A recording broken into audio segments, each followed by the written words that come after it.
Գրեթե բոլորիս կյանքում էլ լինում է, որ մենք դժվար շրջան ենք ունենում։ Դա կարող է լինել առողջական խնդիր օրինակ։ Այս ժամանակ մենք թերի ենք զգում մեզ։ Կարող ենք հետևյալ սխալները անել։ Զոհի կերպար բռնել, «Բայ սա ինձ հետ եղավ, ես արժան չէի սրան», բայց կարող ենք հակառակը անել։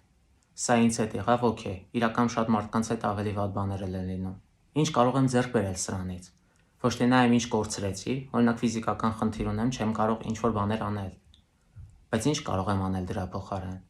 Գիրք կարդալ, երաժշտություն լսել, ընկերներիս հետ շփվել, ֆիլմեր դիտել, ինչ-որ գիրք գրել, խոսքի օրինակ։ Այսինքն մարդը կարող է ուղղել իր ուշադրությունը ուրիշ բանին, կորուստներից դեպի ձեռքբերումներ։ Երրորդը, ինչ իմաստ ունի սա իմ կյանքում։ Ինչ գիտակցումներ ես կարող եմ ձեռք բերել այս փորձառությունից։ Չորրորդ ամենակարևոր բանը հիշեք, որ ցանկացած բան անցողիկ է։ Նույնիսկ ձեր կյանքի ամենաբարդ շրջանը դա անցնելու է։ Ոչինչ հավերժ չէ այս կյանքում։ Եվ լավ բաները եւ վատ։ Հինգերորդ. ընկերների հետ շփվեք, հարազատների հետ, ստացեք նրանց ջերմությունը։ Ոնց է, երբ որ փոքր ժամանակ հիվանդանում էիր, մաման գալիս էր ջերմություններ տալի, դա հրաշալի էր, կամ ընկերներն էին տեսակցության գալիս։